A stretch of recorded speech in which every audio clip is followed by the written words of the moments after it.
Agora, esta mesma pessoa está pedindo para nós comentarmos o que está escrito no livro História Escrita nos Espelhos, na página 52. Então, a pessoa está pedindo que a gente veja a diferença entre o sentido de urgência que nós temos de fazer as coisas, que é uma coisa que pode envolver o emocional e pode ficar um desequilíbrio muito grande, e a nossa prontidão permanente. Porque nós estamos permanentemente em prontidão, permanentemente atentos, permanentemente apostos, controlados. Isto é uma coisa.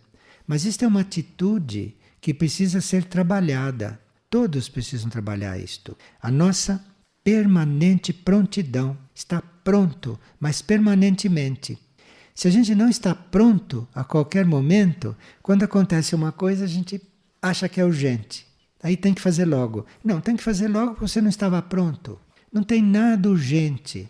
A gente põe aquela placa urgente nas coisas porque nós não estamos prontos. Porque se nós estivéssemos preparados, não existia a palavra urgente em nenhum lugar.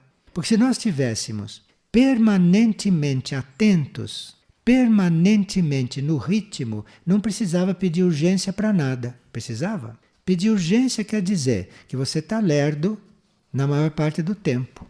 Então, quando uma coisa precisa acontecer, tem que pôr lá urgente. Isso é muito bom para esse tipo de treinamento. Que diz, uma coisa não é treinamento no momento de emergência. Outra coisa é a urgência de chegar lá e fazer as coisas. Tem urgência. Ou você está pronto, ou tudo está organizado, tudo está arrumado, tudo está a postos. Não tem urgência.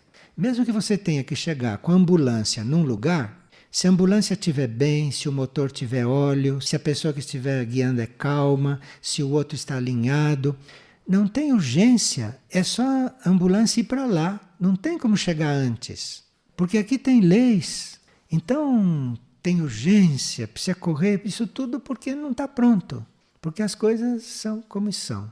Então a gente teria que aproveitar esses momentos, esses encontros, para a gente trabalhar isto, mesmo que seja num pequeno grupo, porque é dos pequenos grupos que começa a irradiação, depois para grupos maiores. Então, se num pequeno grupo se está consciente desses trabalhos, aquele grupo irradia isto.